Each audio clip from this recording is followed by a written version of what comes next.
Welcome back. We're in session 3B on the faculty and school level case studies of the Australasian Symposium on Programmatic Approaches to Assessment. So Thomas, would you like to introduce this section, please? Thank you, Matthew, and thank you to the speakers for this session. It's about business from Sue Hickton and Jaime Yong from Edith, Cowan University, and then art, design and architecture from Mark, University of New South Wales. So again, this is just faculty school-based case studies in our session. That's why this is session 3B. There's 10 minutes, and including 20 minutes together, so 10 minutes. Question time, including in these 20 minutes. So, okay, Sue, and are you ready for your presentation? And Jaime? I sure am. Okay, over to you. Thank you. Great, thanks. Just get to the right slide. Here we go. Good afternoon, everyone. My name is Sue Hickton. I'm the crazy looking one on this slide, and Jaime Yong is the more normal looking one there. And we're from the School of Business Law, or SBL, over in Perth at ECU. Before I get started, I just want to acknowledge we're on Wadjuk Noongar land today, over here on the other side of the country. Before I hand over to Jaime, I just want to give you a bit of an overview of the complexity of our flagship Bachelor of Commerce degree, and hopefully it'll give you some understanding of what Jamie's working with at the moment. So the Bachelor of Commerce, or the BCom, is ECU's second biggest degree. It's the most complex degree with about 1,300 students enrolled at any one time. It uses an 8+8+8 design, which is 8 units core to the degree, 8 major base units, and an extra 8, which could be taken as a second major, a minor with 4 electives, or just 8 electives. There are 240 possible double major combinations. We have 7 course learning outcomes, which we call CLO, so that's the degree level, 5 disciplines, 9 course coordinators, 2 intakes a year, 50% of our students are online, 40% are part-time, 50% of our on-campus students are international.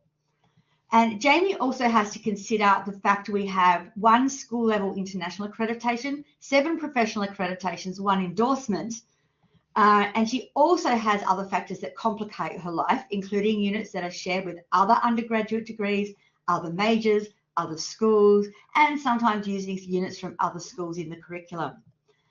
And to make it even more fun for her, there are multiple pathways and articulations into the degree that can jettison students straight into the middle of the curriculum. So she has to try and wrangle this big, breathtakingly messy degree into a framework required by the new and substantive policy changes that we now have. And you can see from this slide what it's kind of doing to her brains. So I'm going to hand over to Jaime now. Yes, Sue. I'll be sharing what was considered when designing programmatic learning and assessments in this large course of diverse student cohorts. It needed to be scalable while retaining its key feature where learners get to choose their own adventure.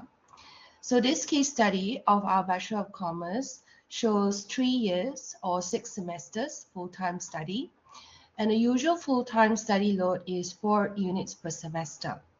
A student must complete 24 units for their degree and can choose from 16 majors. One feature of this course is a structured career development learning program embedded through 3 units across 3 years and culminates in an internship during the final year. Programmatic learning aims to assure that a student has ample opportunity to develop knowledge, skills, and dispositions to achieve and demonstrate attainment of course learning outcomes. Our course has 7 CLOs covering ethical practice and social responsibility, application of business knowledge, critical thinking, creativity, communication, teamwork, and professional identity. This course has a mission to prepare students for the world of work, complementing the business major chosen. Its size, the wide range of unit choices, and diverse career paths to take increases the complexity to plan and design a programmatic format, raising the crucial need for a course designer to consult and collaborate across teaching teams in our school and with the other schools at our university. This diversity challenges all teams to ensure a productive and engaging learning experience for our students. Our approach to programmatic learning aims to document each learner's progress towards performance standards defined at each stage and each level. A key change influencing our design is that the current course without programmatic already maps where each CLO will be taught and assessed once a year, progressing from an introduced level to a consolidated level, then a demonstrated level. The implications as it stands is that the course has 16 active maps of course learning outcomes, one for each major.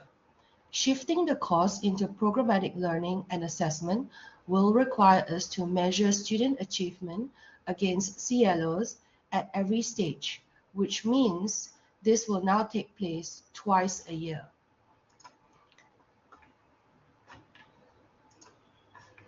Units in the course will now be defined as learning units and assessment units.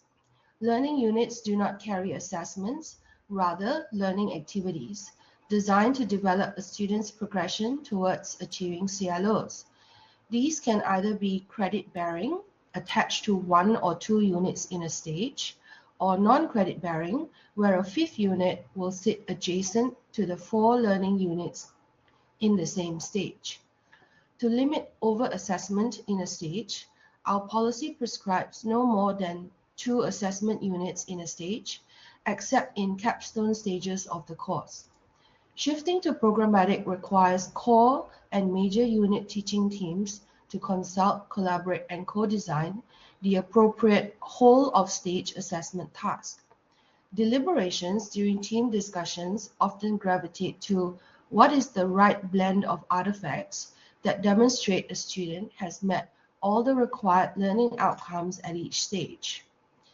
A course stage can involve a mix of core units, major units, electives, second major units, or units towards a minor.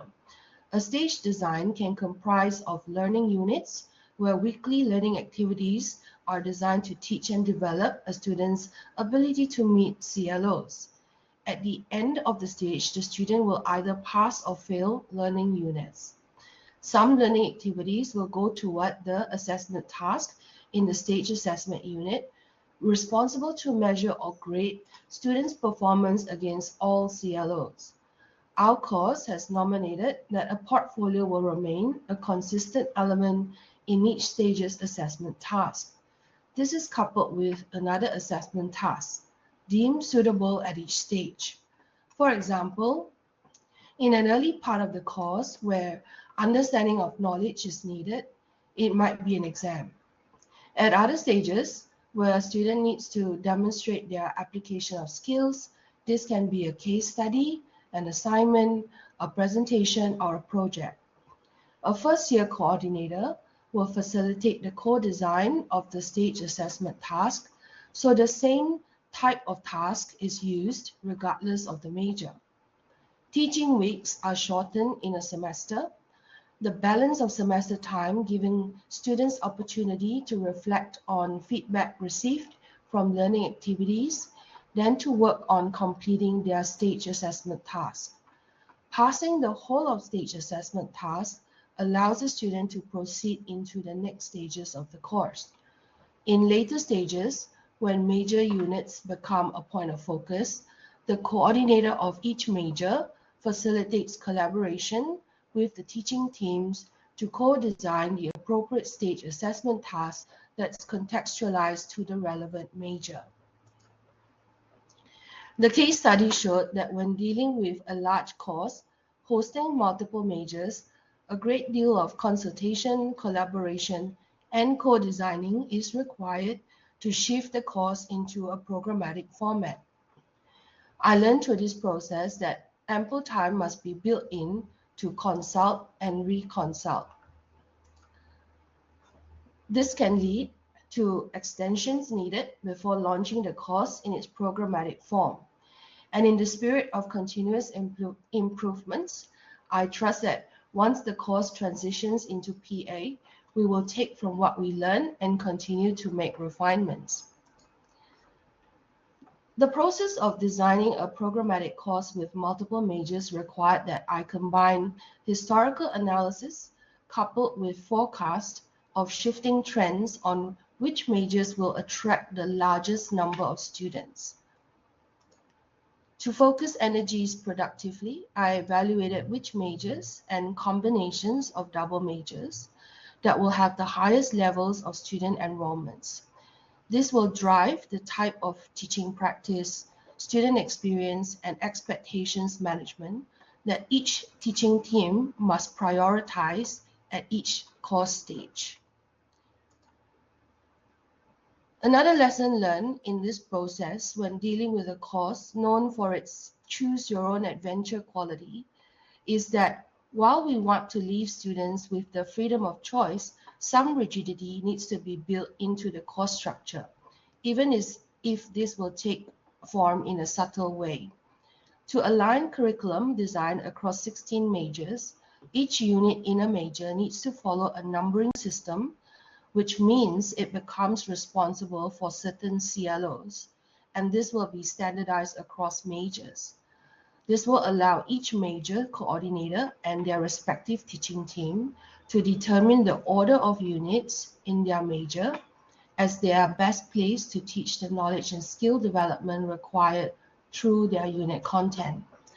This level of rigidity facilitates a consistent whole-of-course approach, enabling the same stage assessment task, be it a portfolio plus assignment or a portfolio plus project for the relevant stage. I will now pass you back to Sue, who will elaborate on how we set minimum performance standards at each stage.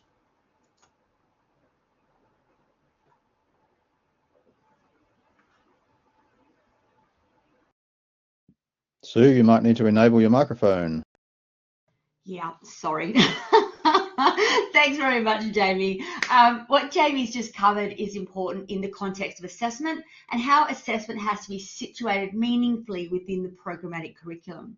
So we started on this journey in SBL about 12 months before ChatGPT entered our lives and blew up higher ed, and before the RFI from TEXA. In great news for a change, it turns out we're firmly on the correct path in step with the university.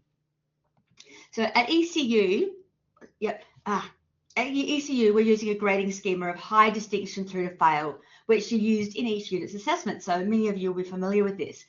In this way, largely speaking, assessment criteria have little to no connection to each other from unit to unit or semester to semester. Each unit that is assigned with assessing a course learning outcome, or a CLO, is basically left to its own devices, left to unpack what a CLO means, left to determine the important aspects of that CLO, and left to decide what constitutes student mastery or achievement of that CLO along their journey. This becomes a problem when interpretations of CLOs vary widely from unit to unit, or don't follow a skill, knowledge, or disposition building sequence that makes sense.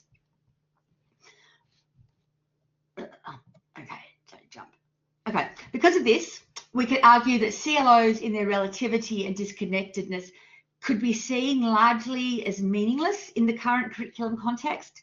So as part of our 5-year major course review 2 years ago for the BCom and our ongoing curriculum improvement processes to look at doing something different. And we looked at trying to improve curriculum cohesion, reduce fragmentation and unit siloization by envisaging that our students are able to look at their entire journey across 5 levels that are housed within the course design itself from day one of their studies. So we're using a technique that we call blocking. We spread those 5 levels across units so they build on each other. Student progress is evaluated through performance standards using AACSB terminology: exceeds, meets, and does not meet expectations. And we're dropping the 5-point grade schema of high distinction to fail. As you can see here, the 5 levels are spread out into blocks. Across units, they build on each other and are distributed as consistent standards that have to be met in aligned units. So by doing it this way, the curriculum stays connected along the entirety of the student journey. And students can see the thresholds they need to meet at each block, at each level, and what skill progression looks like on day one of their course. So students understand this through the use of detailed language in the dimensions of each of the CLOs, exactly what is required at each stage of their journey. The dimensions for each CLO are written collaboratively by teams of academics who are experienced in assessing that CLO. So CLOs are split or blocked into groups of 3 levels. Students start with access to levels 1 to 3 at the beginning of their study, systematically moving through the curriculum, dropping and adding levels as they progress, up to the final block of levels 3 to 5, with appropriate minimum standards that are consistent across units, clearly defined and easy to understand. So by blocking the 5 levels into groups of 3, in this second or middle block, this is where we see the shift in performance standards through the blocking of these levels start coming to life. So what do I mean by this exactly? To break it down, the wording for each level, always remains the same across all blocks. Bird, bird, bird, you can see it through here. And the performance standards for exceeds, meets, and does not meet expectations are detailed within the wording of the dimensions for each CLO within each level. However, the performance standards adjust depending on the block. In other words, the level wording stays consistent, but the performance standard applied to it changes based on the student's progression through each block. So level 3 here is exceeds, meets, and does not meet, depending on the block in which it sits. The wording for what exceeds expectations at the beginning of their study in level 3 now only meets expectations here in the middle of their course journey. This means that students now need to reach higher to exceed expectations, which is now detailed in level 4. And the threshold for that reaching follows a logical, defined skills progression that flows forward from the language defined in the beginning block for levels 1 to 3. Finally, at the end of their block of study, students are evaluated, are evaluated, I've lost myself, at levels 3 to 5, so that's their last block. The minimum level to graduate is set at 4. That meets expectations, a level that students have already had exposure to and feedback on in the middle of their study, so it's not new. And importantly, they can now reach even higher to exceed expectations, or level 5, which outlines the requirements and standards for a truly proficient professional graduate. So when looking at the student journey, a series of levels to achieve, they become less like checklists and rubrics that often have no connection to other rubrics and other units, and they become more like a series of gates that the students have to unlock as they move further along the path in mastering key knowledge, skills, and dispositions that are critical to their success in industry. This shift from the HD to fail model of student assessment to using levels that clearly has a link and relationship to the units actually has benefit to the academics as well. So when standardizing the achievements in the beginning, middle, and end of study, the academics are clear about what abilities a student has when coming in from previous units and what students will be able to achieve in units following their own. In this way, the goalposts don't change from unit to unit and semester to semester, lecturer to lecturer. The student simply follows a logical progression, knowing they will need to reach a higher standard of competence or capability in each step of their journey. So, thank you.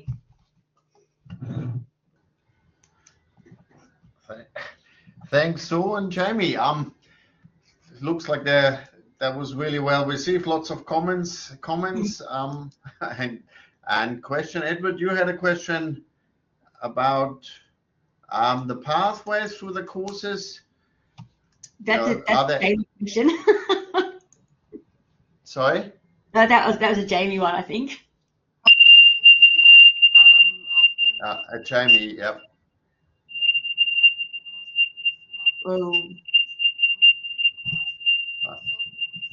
Can everybody disable their microphones quickly?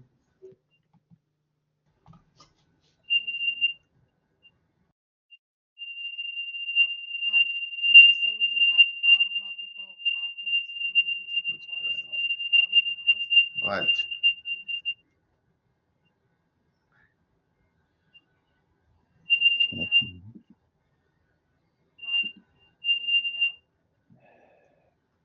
bit disturbance here.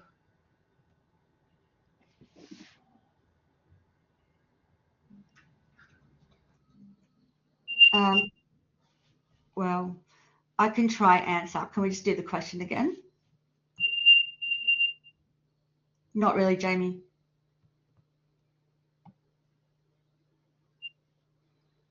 Yeah, sorry, it looks like Jamie's microphone is being recycling. Yeah, so Sue, if you can answer the question, but we've got to move on. For me, please. Yeah. What was the original question? After all that, I've forgotten. Sue, Jamie's question, sorry, Sue, Edward's question is, are you mapping past student pathways through courses to try to anticipate student progression once you have the sequence approach within the core units and within the core and the major units? Edward, not sure if I understand your question correctly, but yeah, let's. Yeah, you see James just replied there on the theory that they're coming in from the introduced level. And certainly we do know that we have students, I said, they kind of come flying in with alternate articulation pathways, and they are some of the considerations, particularly for some of the majors. The other complicating factor that Jaime has, or we all have really in the school with our 16 majors, is that we have about 5 parallel bachelors that are like an equivalent but a bit more, and so they share units, and we have to kind of accommodate that with the articulation, and that it has to actually have some deliberate consideration around it, with all the different scenarios of how students come in and move through it. But I don't think she wants to do 240 maps of double majors, so yeah. The GP. Sorry, folks, we do have to move on to the next presenter. Thank you. I was just about to say that. Thanks, Sue. I'll try to answer some of the questions in the chat. Oh, wonderful. Yep, thank you. Mark, ready? Yes. Cool. Thank you. Good afternoon, everyone. Oh, the slide's gone back. Here we go. I'm Mark Ian Jones from UNSW, and I'm going to talk about the way we approached design of a program at the School of Art and Design way back in 2017, where we're thinking about building a new design program, a Bachelor of Design from the ground up. And I'll say at this point that what we did is what we thought was a good way to design curriculum, and what we've learnt after the event is that we were taking a program level approach. The program was designed with myself as lead. I was the program authority, and with our Associate Dean Education, Simon McIntyre, who some of you will know. The program was, I think, to talk about programs, full disclosure, I'm an architect by training. Designers, any of you who've had any kind of encounters with designers know that we think about things perhaps a little bit differently. There's a systematic approach, there's a helicopter view, there's a way of looking at how all the parts of a design problem can speak to each other. So I use this aerial view of our Kensington campus as an example of, zooming out and thinking about a program. The other important thing for creative people is the act of creation, the act of iteration, brainstorming, those sorts of things.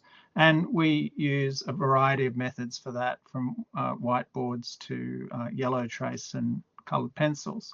What I want to show you is the process that we went through to design this program. These are some early sketches that Simon and I came up with. The sketch on the left-hand side is our initial kind of idea for the program, thinking about where core and studio courses might sit, what sort of, and then on the right-hand side is a development of that diagram to, or that plan or that map to think about the various levels of competencies and skills that we wanted the students to achieve through the program. The diagram on the right-hand side, the wedges that you see represent where, where it's wide at the first year component. If we're going from left to right, that's where we want lots of, so in the first one, lots of instruction around communication and presentation. That tapers off towards the end of the degree, whereas professional practice starts to step in with that. Now, that program then develops into this diagram, which is what we use for our governance processes in terms of getting through committees and getting the green light to go ahead with this program. And so you can see we talk about the typical course structures. We're thinking about creativity, capability, knowledge, professionalism, leadership, all kind of important graduate attributes in a design program. And that was the way that we envisaged the program. Now, it's a bit like a liberal arts program in that students are able to choose what minors they do in the program. And I'll talk a little bit about that in a moment. So just reiterating, it was this student journey from novice to expert, and we wanted to know how and where we were going to measure the skills and competencies that we were wanting from the programs. So that eventuated with a series of layers to the program across the 3 years, from core studios, which was a space where students would bring everything they learnt in the program together. So you might think of them as like a capstone, but they started from fundamentals of design practice through to a self-directed project in year 3. That then was overlaid with these minors or streams, which were disciplinary studios that a student could study, everything from graphic design through to ceramics, textiles, those sorts of things. Clearly kind of sequenced in introductory, intermediate and advanced, and with prerequisites that successful completion of one course enables enrolment in the next.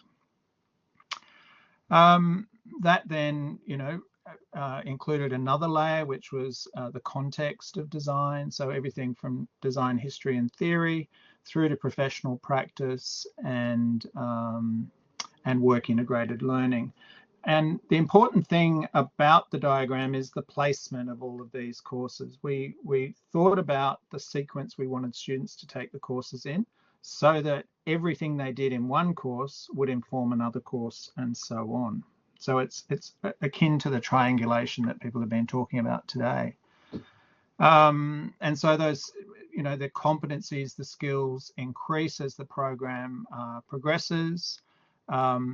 There's a threshold at the end of first year where we expect the students to have reached a certain level of competency or fundamental in design practice. And then we thought about where, as I said, the professional practice sits in the program, not too early in the program, obviously, but sort of later. And then the addition of general electives, general education and electives that are strategically placed so that they add value to the students' journey. And it was very important for us to have this interconnectedness so that, a convener of a course or a tutor that's teaching in a course can understand the skills and knowledge that a student will have from all of the different courses that they've done to date. So, for instance, in the first year, in the second studio, those teachers know that the students have done an introductory disciplinary studio, they've done a history theory course, they're undertaking a second history theory course, and they've also, that helps them understand the progress of the student and the application of those skills. Another important component of the program was portfolio assessment, and not an e-portfolio, but design has always been about, when we send students out into the wild. It's about demonstrating their work through a portfolio. So we built this into the course studios. We had the higher stakes portfolios, which are the yellow ones you see at the top of the diagram, which were the ones that were, suggesting whether the student was ready to move on to the next year of the program. The outcomes of that program in the first year, this is the quilt results that we got in 2019 when we first launched it. And you can see the purple is the new program versus the charcoal color, which is the old program. So it was a good thing to do because the student could kind of see where they were traveling in their studies. Now, the reason I'm showing you that is an example of what we were doing that we didn't know was program level assessment at the time, and how that helped us in 2023 when everybody faced the challenges of ChatGPT and AI. And it's a particularly prickly one in the creative industries. So what we thought about is, okay, how are we going to manage this? How are we going to integrate AI into the program? How are we going to make sure that students understand ethics of AI and ensure that they're developing their individual creativity? So we thought, okay, let's go back to the strategies that we were doing in the program and apply program level strategies to moderate and manage the use of AI. And it was also designed to help conveners, our colleagues, to integrate these strategies, because I'm sure everybody's found that there are different levels of kind of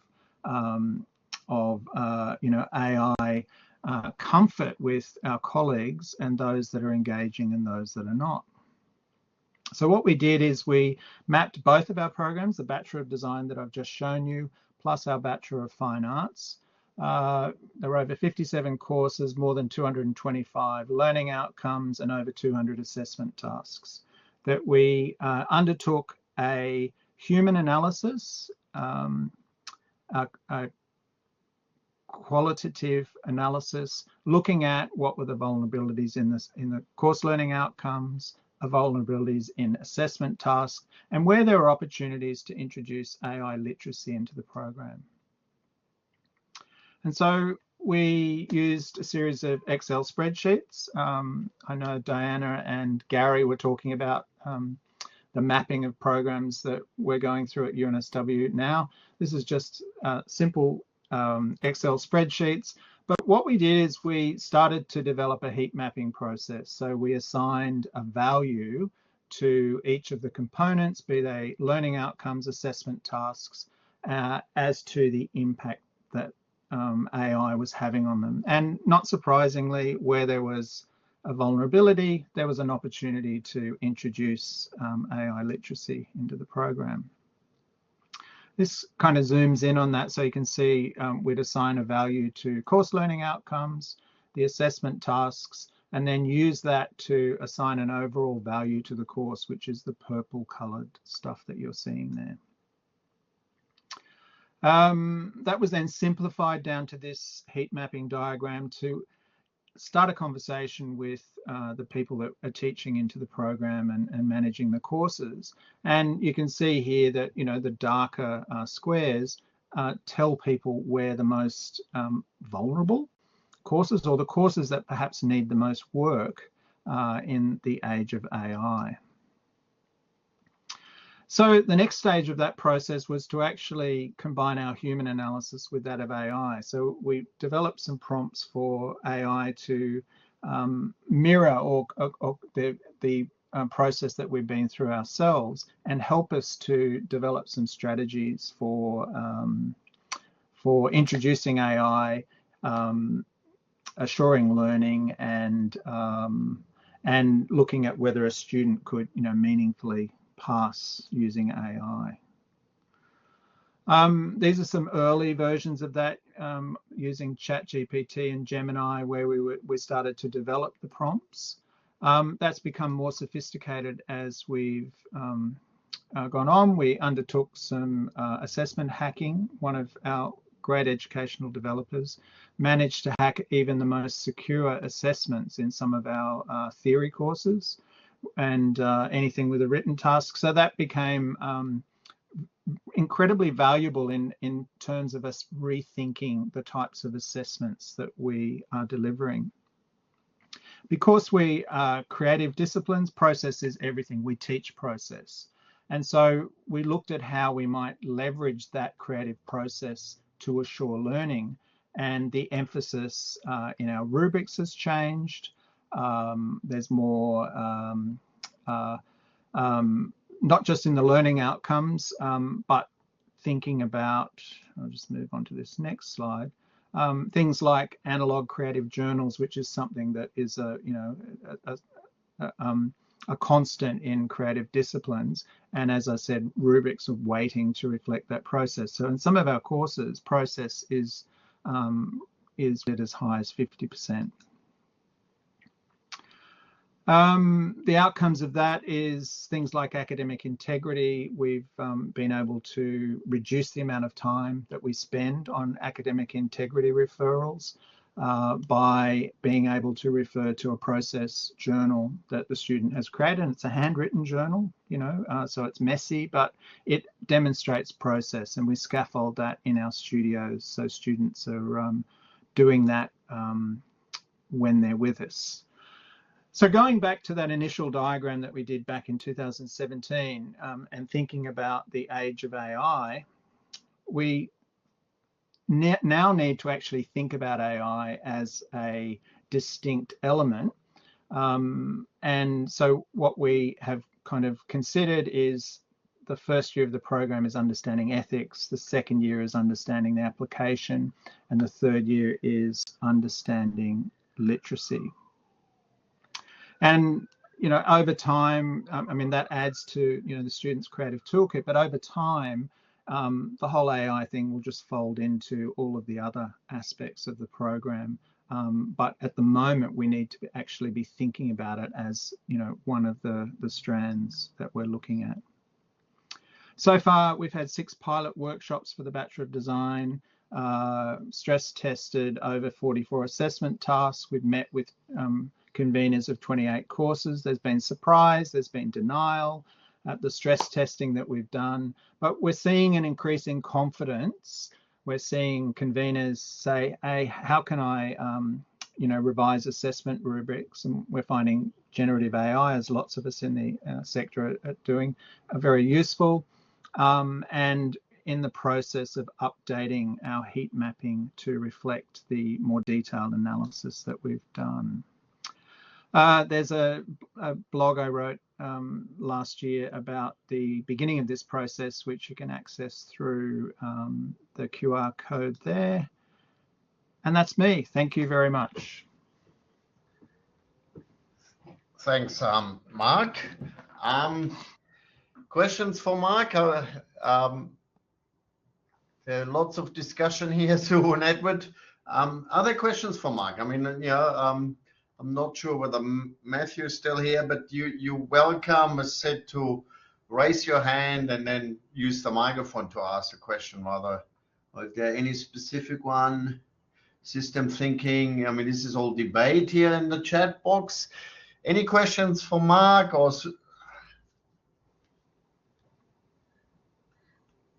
No. Thanks, Mark. That's okay. I'm happy to field questions after the event anyway. So thanks very much for the opportunity. I mean, that's the case for everyone. It looks great. The chat is lots of discussion going on, and after all the presentation, you have the slides, as Matthew said. You can download that. So I would say we have a 10-minute break. I think the next slide shows. Thanks, Mark. Thank you. So if we could all come back in, what is it, 2:55 your times. So that we return at that time. And I try to stop the recording. I'll see you in 10 minutes.